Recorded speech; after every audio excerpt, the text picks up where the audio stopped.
From the world-famous waves of Cloud9 to crystal-clear lagoons, palm tree roads, and island-hopping adventures, Siargao is more than just a surfer's paradise. It's a tropical dream come true. Come with me as I revisit this world-famous island, chase new adventures, and make memories all over again. This is Backpacking on My Own, saying you can do it alone, you can do it on your own.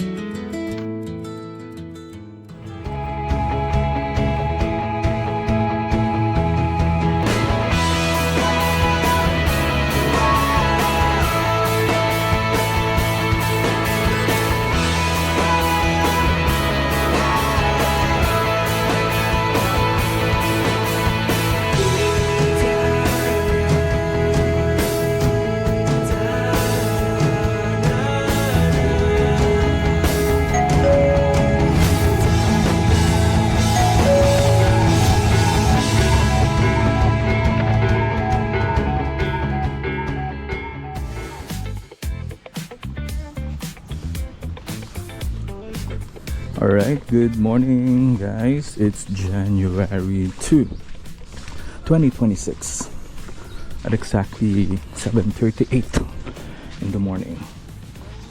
So, nandito pa rin po tayo sa Siargao. This is our, pwede mo natin consider na day 2.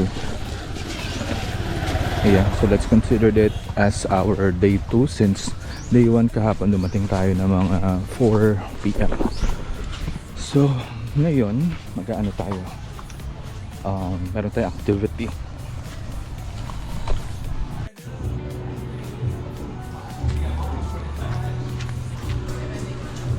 Yan, so meron tayong activity. Nag-book ako ng activity sa Klook. Yan, so nag-wait na lang ako ng pick-up.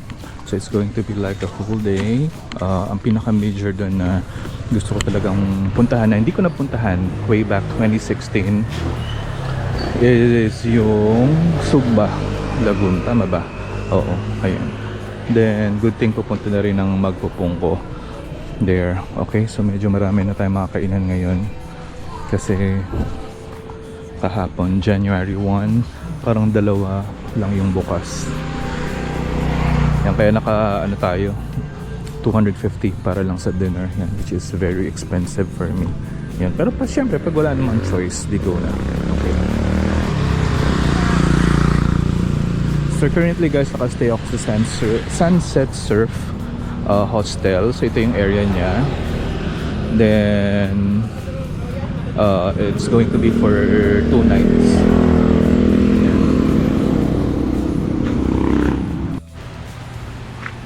Alright, suddenly umulan. Ayan, so gaya ng sabi dun sa text ng activity, expect na rainy season daw this January. And yeah, so anyway, kapag travel tayo, it is something na dapat na ready rin tayo kasi wala naman tayong magagawa dahil weather yan. Pero yeah, umaraw na kanina, kasi yan may araw kasi cloudy talaga siya. And then ito nga pala yung binook ko from Klook. Yan, budget land tour in Siargao for 1,800, almost 1,900. Ginamitan ko lang siya ng code kaya naging 1,830. Kita nyo ba? Yan, so pick up information, pick up time 7:30 to 8:15.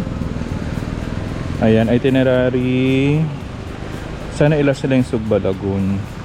Ayan, Sugba Lagoon, Magpupungko, Rock Pool, Maasin River, Launch, Coconut Plantation Viewpoint, Coconut Road Plantation, Secret Beach, then return ng 5 PM. Sana ihuli yung Sugba Lagoon.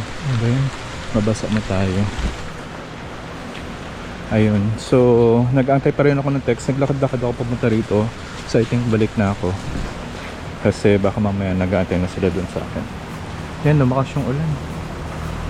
Pero dun sky, clear yung sky dun. Pero sana sa whole duration, sana kapag bababa ng mga tourist spot, sana walang ulan para makapagpa-picture tayo na maayos.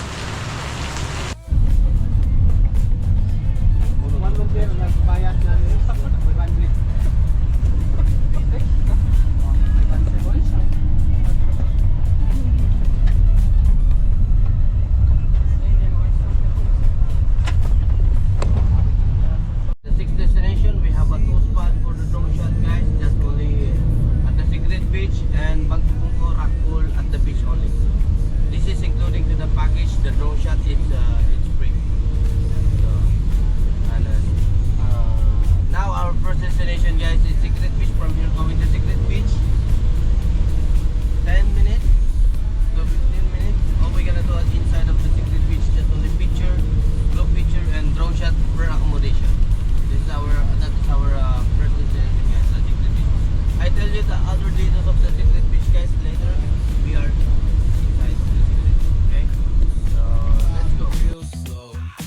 West Coast magic is the only way to go.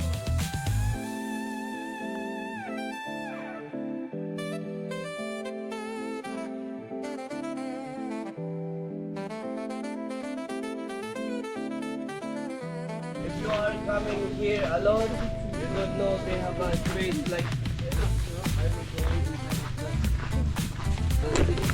at the beach.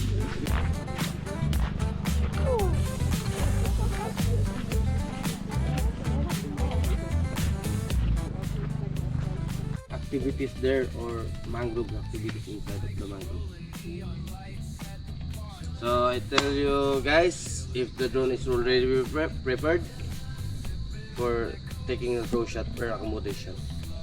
Okay, so it's up to you guys if you want to do swimming right now or picture somewhere.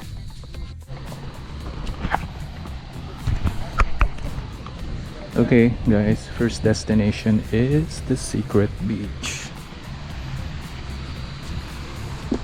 And medyo cloudy pa rin. Sand.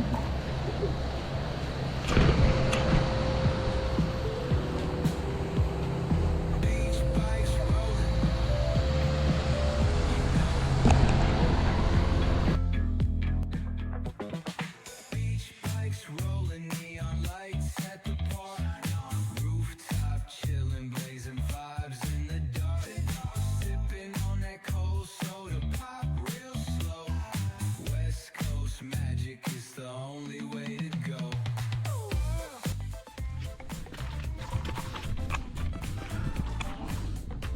Nice. Ganda. Ang ganda dito sa Secret Beach. Yan. I'm excited dun sa drone shot. Since di ko na tuloy yung aking tripod. Yan. So bawi na lang tayo sa videos. Ayan. Okay. Pero when it comes to the activities, I'm not sure kung ganito lagi yung kanilang itinerary. Kung una yung Secret Beach. Yeah, it depends. Ayan. So maganda siya. Yun nga lang, we were not allowed to swim. Correct me if I'm wrong. Basta yun yung ano ko. More on picture taking lang. Ayun. I think we're going to the next destination. We're back.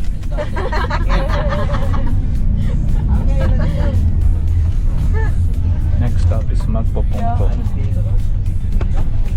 This is what we do. Check it out. Butts on the track, got us feeling real good.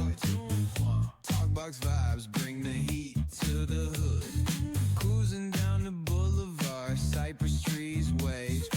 West Coast flavor that'll carry you for days. Oh, the ocean breeze. What you're gonna do is it's up to you if you want to go swimming now. It's okay to come back here or sitting here at the van wet. It's okay. It's allowed. It's including to the package.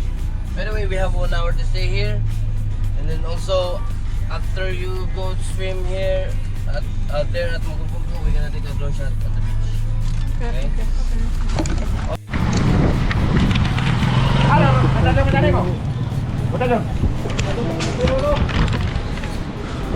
Okay, we're here again. I was here 2016. Pero halos wala akong pictures. Aman, Jay, kahit tara. One lane. Guys, it's okay to leave your bag at the van because there's no place. Magpopongko. Nakalimutan ko kung anong oras kami pumunta before. That's almost 10 years ago. Init. Ayan. So, nandito yung parang natural pools. Tapos pwede kang tumalon doon. Gusto kong tumalon. Kaya lang parang gusto ko maligo sa last part na.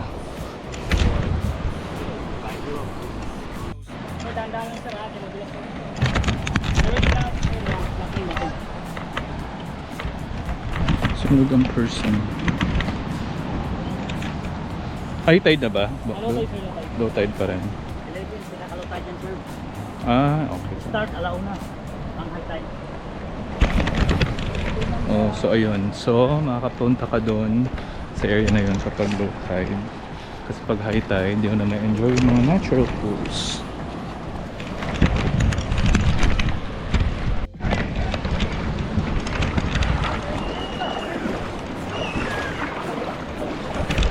Ang ganda talaga dito naka-aqua shoes ka. Ayan, pero hindi ko din nila yung aqua shoes ko. Saan na? Sa island hopping na ako sa mag-aqua shoes. Yan, tapos ito na yung mga tao.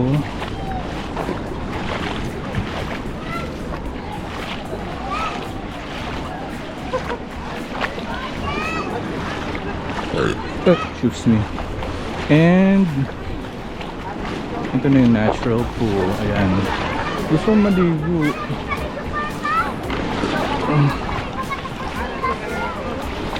Kaya lang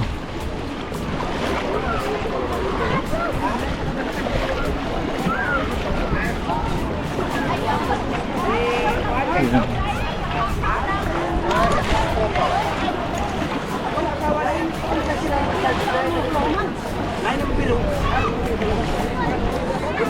Yan, tapos tumalo na ako dun. Nag-dive kami dun before. Yan, pero wala ako ganong picture during that time. Ayun, so nice. Sino naman kasama ko?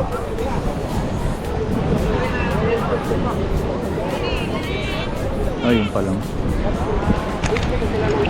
Then this is already Pacific Ocean.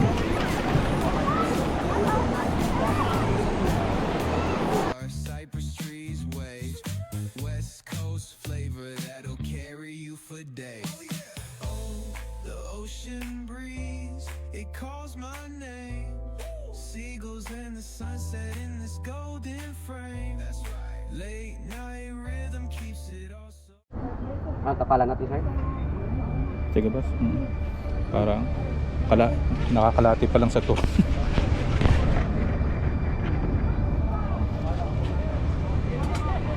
So, ayun na nga mga kabackpackers. Unfortunately, merong konting accident na nangyari sa atin at tayo ay nasugatan dito sa ating kaliwang paa. Yan. Pero good thing na rin, merong first aid station dito sa area na magpupungko. So, after na makita nung mga ibang tao na may sugat na pala ako sa paa, ayun, inasala ako na pumunta nga dito sa first aid station and okay naman po yung service nila dito. Bale, medyo iika-ika na nga lang ako doon sa may drone shot dahil dito sa sugat natin. Pero so far, okay naman po na survive naman natin yung travel kahit nagkasugat tayo.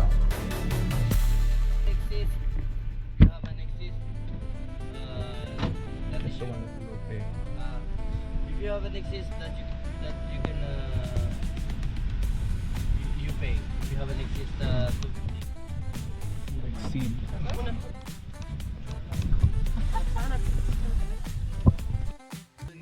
So, yun na nga mga kabackpackers, for lunch, dinala kami dito sa isang karinderya wherein in-explain ng guide namin na meron daw na 250 pesos na budget for lunch. So, ang gagawin is pipili ka lang ng ulam or ng food tapos i-compute sa huli kapag lumagpas ng 250 pesos yung in-order mo, saka ka lang magbabayad. Unfortunately, late na sinabi sa akin ng guide na hindi pala kasama sa tour ko yung lunch. And sinabi niya lang yon after kong kumain. So, ang tendency, binayaran ko lahat ng food na kinain ko. So, kindly confirm with your guide guys kung kasama or hindi yung lunch para, of course, prepared kayo at hindi na kayo magbabayad in the end.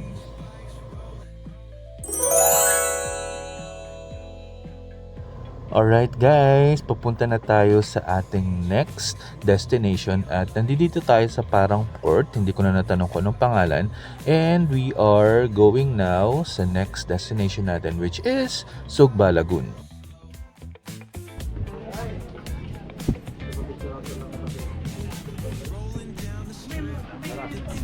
Feel back, sunshine beaming, yeah, the west where it's at.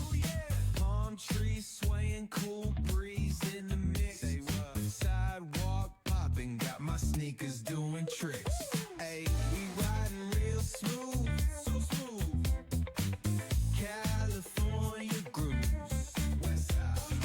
BBQ's fired up, bring your crew. Retro vibes is what we do. Check it out. Putts on the track, got us feeling real good. Talkbox vibes, bring the heat to the hood. Cruising down the boulevard, cypress trees wave. West Coast flavor that'll carry you for days. Oh, the ocean breeze, it calls my name. Seagulls and the sunset in this golden frame. That's right. Late night rhythm keeps it all so tame. So chill. West Coast dreams will never be. Hey, we riding real smooth. You know it. California grooves. Ooh, that's right. BBQ's fired up. Bring your crew. All day. Retro vibes is what we do. Ooh, yeah. Beach bikes rolling, neon lights at the park. Rooftop chilling, blazing vibes in the dark. Sipping on that cold soda pop real slow. West Coast magic is the only way to go.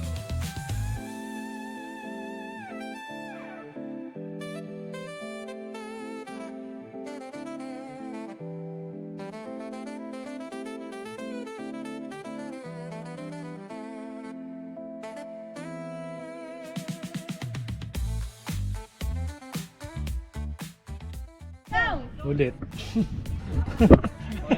ulit. Di na video. ulit, di na video. Ulit daw, Ulit po. Di na video. Kala namin, Usap. kala namin anong gagawin nyo eh. Usap. Isa pa. Isa pa. Mabuhay! Good afternoon! Welcome to Barangay Cao, Sugba Lagoon, Siargao! Yay! Thank you po.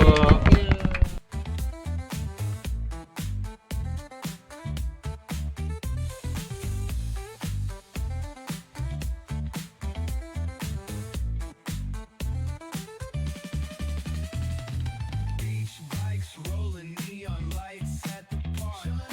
Rooftop chilling, blazer vibes in the dark.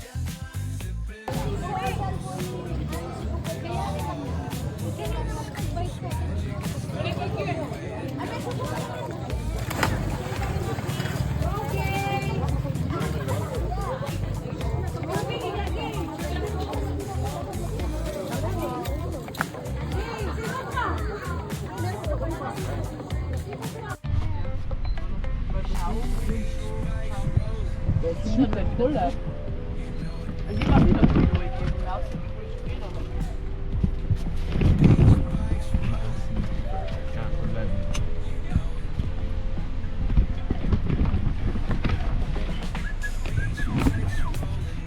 Shiny.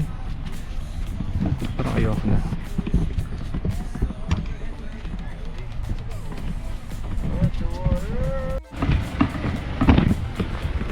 Okay, lumabas na ako guys dito sa may Maasin River, pero hindi na ako pupunta doon or baka silip lang. Tingnan lang natin yung mga food dito. Yeah, banana queue. Talaba.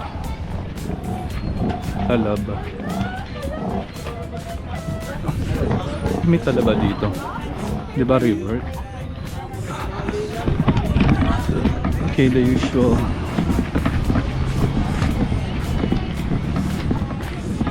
There's a souvenir shop.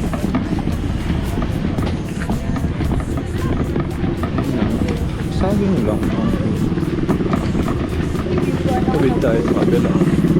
Pwede ba natin masilip siya dito? Tingnan natin. Pwede. Pwede masilip. Usual store.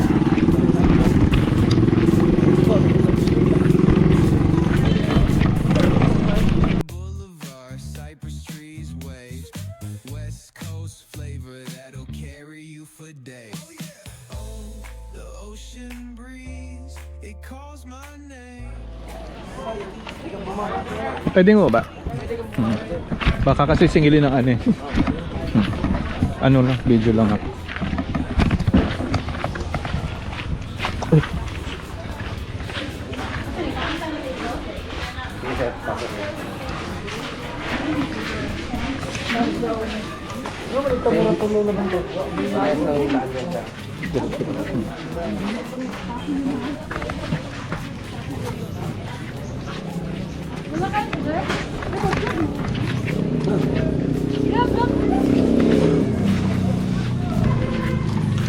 Bale, according sa ating tour guide, since joiners group lang tayo, I'm not sure, hindi pwedeng magbangka. For DIY lang daw. Pero still, correct me if I'm wrong. Okay. Naalala ko yung Mekong River Tour. Ay, sorry. Dali kayo mag-ano si mama ng face para makajump ka. Tuyo tag sila, tuyo. Mas ano, okay yung tubig dito compared sa Mekong River. Kasi chocolate na chocolate talaga yun.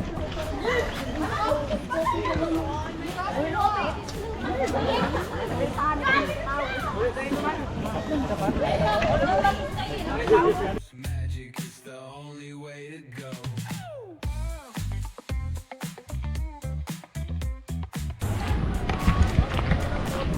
Coconut plantation.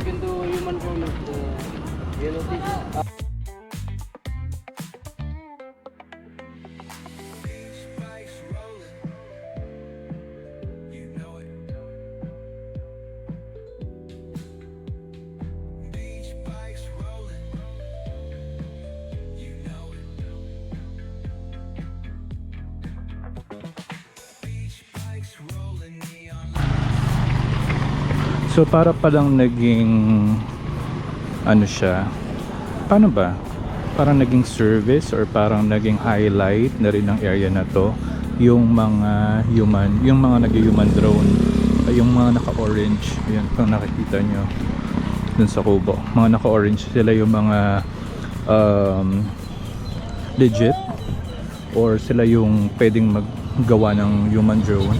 Ang payment dyan is ano daw, donation lang from 50 pesos to 100 pesos. Ayan. Pero ako okay na ako. Ayan. So far sa grupo namin walang nagpa-human drone shot. Parang okay lang. Ayan. Enjoy na lang tong view. Ayan. And that concludes our Siargao day tour. Ngayon naman guys, balik tayo sa pinaka main agenda natin. Aside from traveling to Siargao, mahal nga ba dito sa Siargao? And here are my expenses. For the tour itself, I paid 1,899 pesos sa Klook. But then again guys pwede kayo makakuha ng discount kapag may voucher kayo or Klook code. Then dun sa magpupungko, bumili din ako ng buko juice. So I spent 50 pesos. Aside from that, nagbigay din ako ng tip doon sa tour guide sa magpupungko, tsaka doon na rin sa my first aid. Since hindi din kasama ang ating lunch sa tour, nagbayad tayo ng 300 pesos doon. Then after din ng Sugba Lagoon tour natin, inavail ko yung souvenir worth 50 pesos. Pagdating naman sa Maasin River, nagmerienda ako doon ng hot cake worth 50 pesos. And also lastly guys, sinama ko na din yung dinner at saka snacks natin after ng tour, which is about 200 pesos. And for our total expenses for today, for a solo backpacker like me, I spent 2,650 pesos. So guys, i-post ko ulit yung question natin. Mahal ba sa Siargao? Ano sa tingin nyo? Comment below.